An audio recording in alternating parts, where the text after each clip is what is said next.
तो दोस्तों कल से यूपी पुलिस की परीक्षाएं स्टार्ट हो रही हैं। आपको बहुत अच्छे से पता है, जिनका भी पेपर 23 तारीख के फर्स्ट शिफ्ट में है वो कोशिश यही कर रहे होंगे कि अब घर से सेंटर के लिए निकला जाए।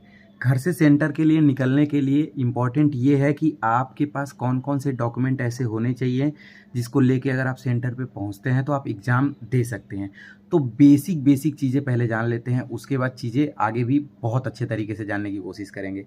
आपके पास ओरिजिनल आधार कार्ड होना चाहिए, आपका एडमिट कार्ड का फ़ोटोकॉपी होना चाहिए, आपके पास 2 पेन होना चाहिए, एक ब्लू एक ब्लैक। कोशिश यही करिएगा कि जो ब्लैक वाला पेन है उसी से ओएमआर भरिएगा। आपको अच्छे से पता है कि जो ब्लैक वाली चीज़ें होती हैं वो स्कैन में बहुत अच्छी आती हैं। जैसे आप फ़ोटोकॉपी कराए होंगे तो आप देखे होंगे कि अगर आप ब्लैक से लिखे हैं तो फ़ोटोकॉपी बहुत ही क्लियर आता है।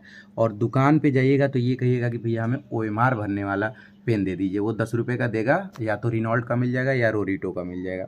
तो सिर्फ इतने ही चीज़ें आपको लेके जाना है। अब इसमें एक चीज़ बड़ा आपको अजीब सुनने में लगा होगा कि ओरिजिनल आधार कार्ड। लगभग 90% ये कह सकते हैं कि जो पहली लाइन में एडमिट कार्ड के इंस्ट्रक्शन में लिखा हुआ है वो ओरिजिनल ही आधार कार्ड है। ऐसा मैं क्यों बोल रहा हूँ ये भी जान लीजिए। आप लोग देखे होंगे कि जो फॉर्म भरते टाइम आधार कार्ड का डिटेल नहीं दिए थे, उन लोगों के वेरिफिकेशन के लिए एक ब्रैकेट में लिखा हुआ है कि लोगों का आधार कार्ड के साथ साथ ये आधार कार्ड, ड्राइविंग लाइसेंस या फिर पैन कार्ड, इतने सारे चीज़ों में से किसी एक का लाना अनिवार्य है। तो इसका मतलब यही होता है कि जो आपका आधार कार्ड है वो ओरिजिनल होना चाहिए। बाकी अब लेके जाएगा, मुझे नहीं लगता है कि आज तक कोई रोका है, तो ये भी रोकेंगे। तो सिर्फ इतने ही चीज़ें आपको लेके सेंटर पे जाना है। जिनका 23 को पहले शिफ्ट में है वो लोग कोशिश यही करिएगा कि आज आराम से निकल जाइएगा। कुछ खाने वाली चीज़ें रख लीजिएगा, बॉटल में पानी रख लीजिएगा, कुछ चेंज पैसे रख लीजिएगा। वैसे बस तो आपको फ्री में सेंटर पे लेके जाएगी, लेकिन आपको वहाँ पे खाने पीने के लिए पैसों की ज़रूरत पड़ेगी, तो आराम से जाइएगा। अब रहेंगे कहाँ? बहुत सारे दोस्त ऐसे हैं जिनके पास पैसे नहीं होंगे, तो देखो रात भर की बात है, आराम से किसी स्टेशन पे सो सकते हो। कोई भी जो शामियाना वाले होते हैं, जैसे शादी ब्याह में टेंट ओंट की जिनकी दुकान होती है, वहाँ पे आप आराम से 10 20 50 रुपये दे के किसी खाट पे आराम से बिस्तर लगा के सो सकते हो। तो ये सारी चीज़ें आसानी से मैनेज हो जाएंगी। ये ध्यान रखिएगा कि इन सारी चीज़ों में एग्ज़ाम कहीं ना कहीं ख़राब ना होने पाए, क्योंकि रास्ते में परेशानियाँ होती हैं। आपको भी पता है, रास्ते में हो सकता है जाम हो सकता है बहुत सारी चीज़ें वैसी ना हो जैसा आप सोचे हो या फिर आपके अनुरूप ना हो, लेकिन उससे एग्ज़ाम पे असर नहीं पड़ना चाहिए। एक पूरा जीवन इस एग्ज़ाम से आपका बनने वाला है। तो छोटी छोटी चीज़ें आप आज तक बहुत ही आपको प्रभावित की हैं, अब इससे प्रभावित ना होइएगा। तो मेनली आपको यही सारी चीज़ें एग्ज़ाम सेंटर पे लेके जाना है। एक चीज़ और आप लोग जान लीजिए कि जब एग्ज़ाम सेंटर पे जाओगे तो बस वाले कैसे आप मानेंगे कि आपका पेपर है। उसके लिए आपके पास कम से कम एग्ज़ाम सेंटर में ले जाने वाला एडमिट कार्ड को छोड़ के 2 फ़ोटोकॉपी और होनी चाहिए। जैसे मान लो किसी का सेंटर गोरखपुर से लखनऊ है, तो वो गोरखपुर से बस पकड़ेगा लखनऊ के लिए, एक ही बस पकड़ना पड़ेगा, वो लखनऊ पहुंच जाएगा। उस एक बस में जाने के लिए आपको एडमिट कार्ड का फ़ोटोकॉपी देना पड़ेगा, तभी वो जानेगा कि आपका पेपर है। ऐसे ही जब उधर से वापस आओगे तो एक फ़ोटोकॉपी तब देना पड़ेगा, तो वो समझ जाएगा कि आप पेपर दे के आ रहे हो। लेकिन जिनको बीच में बस बदलनी है, तो अगर मान लो 2 बस बदलते हो, 2 बस यानी कि एक बस में जाते हो फिर बीच में बदलते हो, तो कम से कम आपके पास 4 फ़ोटोकॉपी तो इसी की होनी चाहिए। तो ऐसे आप रख लीजिएगा, पैसा नहीं लगेगा, ऑटो का पैसा लगेगा। मतलब बस स्टैंड तक आपको बस छोड़ देगी, उसके बाद ऑटो से जाना है। मुझे नहीं लगता है कि इसके बाद कोई चीज़ें ऐसी बच रही हैं जिसमें आपको कन्फ्यूजन होने चाहिए। कुछ दोस्त कमेंट कर रहे हैं कि सर हम तो एग्ज़ाम सेंटर के लिए निकल आए हैं, जैसे जो अदर स्टेट के हैं, जैसे मान लो जो बिहार के हैं जिनका पेपर दिल्ली है वो तो निकल आए हैं, और वो कह रहे हैं भैया हमारा आधार कार्ड नहीं मिला था।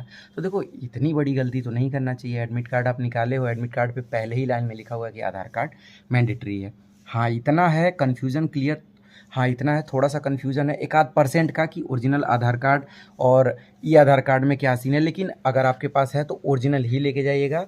और जो लोग मतलब जिन लोगों के एडमिट कार्ड पे ऊपर ई-केवाईसी एग्ज़ाम सेंटर पे अपेक्षित लिखा है, उनको तो अच्छे से पता है कि आधार कार्ड के साथ एक आईडी और आपको लेके जानी है। लगभग 2-2.5 घंटे पहले आपको सेंटर पे पहुंचना है। मैं अभी भी यही चीज़ दोहराऊंगा कि आप लोग सेंटर पे कोशिश करिएगा बहुत पहले पहुंच जाइएगा। जैसे जिनका 22 को है, सॉरी जैसे जिनका 23 को है वो आज पहुंच जाएं, जाके एक बार सेंटर पे घुमाएं, अगल बगल देखिए क्या सीन है। ऐसा लगेगा ना जैसे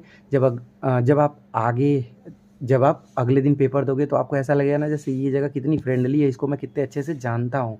तो आपको दिक्कत नहीं होगी, दबाव नहीं महसूस होगा। और सेंटर के अंदर भी आप टाइम से पहले ही जाइएगा, ठीक है। तो बाकी बहुत डरने की ज़रूरत नहीं है, आप उतना पढ़े हो जितना से आपका सिलेक्शन हो जाए। मैंने आपको पहले ही बताया है कि वैसे ही पेपर करिएगा जैसा आप घर पे बैठ के देते आए हो। कंफर्टेबल कपड़े पहन के जाइएगा, बाकी कोई दिक्कत नहीं है। बैग वोग में जितने सारे सामान आप लेके जाइएगा वो सब सामान बैग में रख के आराम से सेंटर पे जमा कर दीजिएगा, ठीक। कोशिश ये करिएगा कि जो आपका बैग है वो बाहर किसी दुकान उकान पे जहाँ चाय पीते हैं, नाश्ता करते हैं, वहाँ जमा करिएगा। प्रॉब्लम ये होती है ना कि अंदर जमा करने पे सेफ तो रहता है, दुकान पे भी सेफ रहेगा, ठीक है, लेकिन अंदर जमा करने पे इतनी भीड़ हो जाती है, बाद में 2-2 घंटे लग जाते हैं बैग लेने पे। तो मैं तो यही करता था कि बाहर जहाँ चाय नाश्ता करता था उसी को 10-5 रुपये दे देता था, वहीं पे बैग रख देता था और सबसे पहले सेंटर से बाहर आने के बाद मैं बैग लेके अपने घर वापस आ जाता था। तो ये चीज़ आपको अगर करना होगा तो कर लीजिएगा। बाकी जैसा आपको सही लगे उतना ही सुरक्षा वहाँ पे भी रहेगा जितना आपको दुकान पे मिलेगी। बाकी और मुझे लगता है कि ऐसी कोई चीज़ नहीं बच रही है जो आपको बताने के लिए ज़रूरी है, तो ये चीज़ आप लोग ज़रूर लेके जाइएगा। बाकी जो भी और सारी चीज़ें बचेंगी वो मैं छोटे-छोटे शॉर्ट्स डालता रहूँगा, आप इस चैनल पे जुड़े रहिएगा। आपको फाइनल ट्रेनिंग तक ले जाने की ज़िम्मेदारी है मेरी। कोशिश यही करता हूँ कि जो मेरा एक्सपीरियंस है नौकरी का वो मैं आप लोग के साथ शेयर करूँ। ऐसा कोई बात नहीं है कि मैं बहुत बड़ा मास्टर हूँ, मुझे बहुत ज़्यादा ज्ञान है इन सारी चीज़ों का, लेकिन जितना है वो मैं आप लोगों के साथ शेयर करूँगा ताकि आपको आने वाले समय में दिक्कत ना हो। ये सारी दिक्कतें हमें भी हुई थी। पेपर देने से पहले टेंशन होगा, हाथ काँपेंगे, साँस लेने में ऐसा लगेगा जैसे हार्ट बीट बहुत तेज़ बढ़ रहा है। ये सारी चीज़ें होती हैं। जो यहाँ खुद को कंट्रोल कर लिया ना वही सफल होता है। बहुत पढ़ने में तेज़ होना ही सिलेक्शन का आधार नहीं होता है। आप जितना पढ़े हो उतना एग्ज़ाम में जाके लिख के आ जाओ, उसी से सिलेक्शन हो जाता है। और ये तभी होता है जब हम खुद पे कंट्रोल बनाए रखें। बहुत ही न्यूट्रल, बहुत ही नॉर्मल, बहुत ही पॉजिटिव तरीके से एग्ज़ाम देना है। खुद को बस यही कहना कि एक प्रैक्टिस सेट मात्र है, इसमें अच्छा प्रदर्शन करना है बस। जैसे लाइब्रेरी में बैठ के जिस तरीके से जो सोच के साथ आप पेपर देते थे वैसे ही वहाँ पे भी देना है, कुछ भी अलग नहीं करना। जब बहुत अलग करोगे तो दिक्कत होगी, तब दबाव महसूस होगा। बाकी बस इतना आप लोग पढ़े हो यार कि इन सारी चीज़ों की ज़रूरत नहीं पड़ेगी। वो तो मैं इस वजह से बता दे रहा हूँ कि जब आप सोचोगे कि अरे ये सारी चीज़ें मेरे भी साथ होती थी क्या, चलो फिर तो नॉर्मल है। तो हर सफल व्यक्ति के साथ ये सारी चीज़ें होती हैं। आप कोई भी एग्ज़ाम देने जाओगे, चाहे वो कांस्टेबल का नहीं आईएएस का भी हो, तो ऐसी ही फीलिंग आती है। हाँ, ये फीलिंग उन्हीं के साथ आती है जो लोग अच्छे से पढ़ते हैं, जिन लोगों के लिए लक्ष्य इंपॉर्टेंट है, जिन लोगों को नौकरी लेना है, बस उन्हीं के साथ होती है। जो सिर्फ फॉर्म भरे थे उनको कभी दिक्कत नहीं होती। तो जाइए आराम से पेपर दीजिए। मेरे तरफ से पहले ही मैंने आप लोगों को शुभकामनाएं दे रखी हैं और आप लोग डिज़र्व करते हो इस नौकरी को। तो अच्छे से पेपर दो। बाकी कोई भी दिक्कत हो तो इस चैनल पे बने रहिएगा, इस चैनल को सब्सक्राइब करके रखिएगा। वीडियो पसंद आए तो वीडियो को लाइक करिएगा। मिलते हैं अगले वीडियो में, तब तक के लिए अपना ध्यान रखिएगा। Bye bye.